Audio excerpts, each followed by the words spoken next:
Hello, this is Introduction to Counseling. We're talking about psychoanalysis, and this is part 3. So, what are the goals of psychoanalysis? Well, as I've essentially said, to make the unconscious conscious, but more than that, to strengthen the ego. Remember what the ego is. It moderates the desires of the superego, moralistic part of your mind, and then the unconscious id, which wants base things like sex and aggression and so on, food, sleep, all the drives. So strengthen the ego, making the ego able to get your needs met appropriately. So they would analyze childhood and personal histories and see how past behaviors affect present behaviors. Okay. They also use ways to uncover the conflicts that originated in childhood so as to link those two things together. So what they're doing is ultimately helping the client learn and about all these things and to help them achieve insights. Now, the therapists will interpret what they see, and they better be right. So it takes a long time to get to be right about such things, seeing patterns over and over and over, and events that they remember partially or wholly over and over. Okay.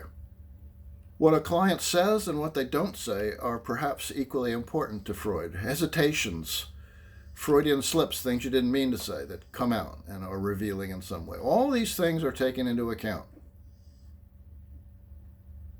As you can imagine, becoming a psychoanalyst is a big deal. You have to have a license through at least a master's degree, either as an MD, psychiatrist, or a social worker, clinical social worker, or a master's level therapist, have a license. And then another 4 years of study, and you have to be in psychoanalysis yourself. So it's a very expensive and long-term prospect. So what does the therapist do? Well, they become involved in the unresolved conflicts. They don't disclose much, and they are not even seen by the client directly. They sit behind them, behind their head, while the client lies on a settee. Okay, so that they're more relaxed, and the psychoanalyst says very little. And that fosters transference. That fosters neutrality. So that allows the client to, whatever they're going to do with what we call transference, to emerge. And transference is when you see aspects of your therapist's qualities, physically, but more likely personality-wise. You assign them attributes of people from your past that had some meaning to you. And that's part of the deal in terms of revealing the unconscious, isn't it? That becomes part of your interpretation. Okay. So I can't make too little of this transference business because it is the heart and soul of psychoanalysis. So the aspects of the therapist that may be those that the client sticks to from previous experiences in their life make that therapist sort of feel emotionally as if he or she is a stern mother or father, an old lover or mother, things like this, okay? Now, there is also the idea of working through the transference, because if you work through the transference that you have towards your analyst, then you're actually relieving yourself of the stuck points, the things that were not healthy, that you didn't get past from your previous history, you see. And then that helps the client make new choices in view of all of that, you see. They can better see how old experiences are influencing new or current behaviors. And they can see what their childhood motivations are, how they compare and contrast to adult motivations. And that basically is a process of maturation, you see. Now, you as a therapist may also have feelings for a client that may erupt for the same reasons in that transference business occurring for the patient. Instead, we call this countertransference. This is where the therapist projects unconsciously onto the client. And that can really mess up the therapy, because then you have your own blocks, you have your own barriers to being completely neutral and present. So your own conflicts get triggered? Whoa. You better be very aware and likely have your own therapy at hand to help you with this. You lose your objectivity. You become very much more emotional than is proper, and emotionality can interrupt easily rational thinking. So that's very bad for a therapist. So what are some things that we want to do otherwise? Well, free association. I mentioned it very briefly, where the person just says whatever comes to mind without filtering it, whatever comes to their mind, which he thought was a more direct line to the unconscious. He imagined that people sort of constrict at a bottleneck what comes into the conscious mind. And if you just say what you were thinking, that it opened that just a little bit. So that helps get at wishes and thoughts and is more likely to then get at repressed material in the id.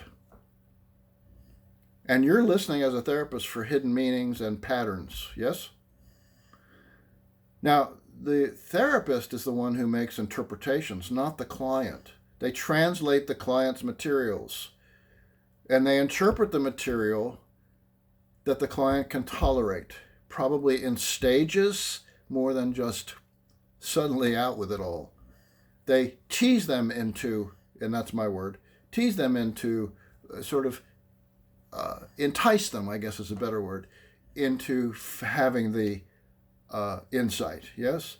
And they're going to point out resistant behavior when the person is not ready unconsciously to divulge. It'll show up in resistance by changing the subject and all sorts of different things. So you're going to interpret those emotions and the underlying conflicts that are resisting movement forward, and see if they can associate that with what they were talking about or what that patient was talking about, right?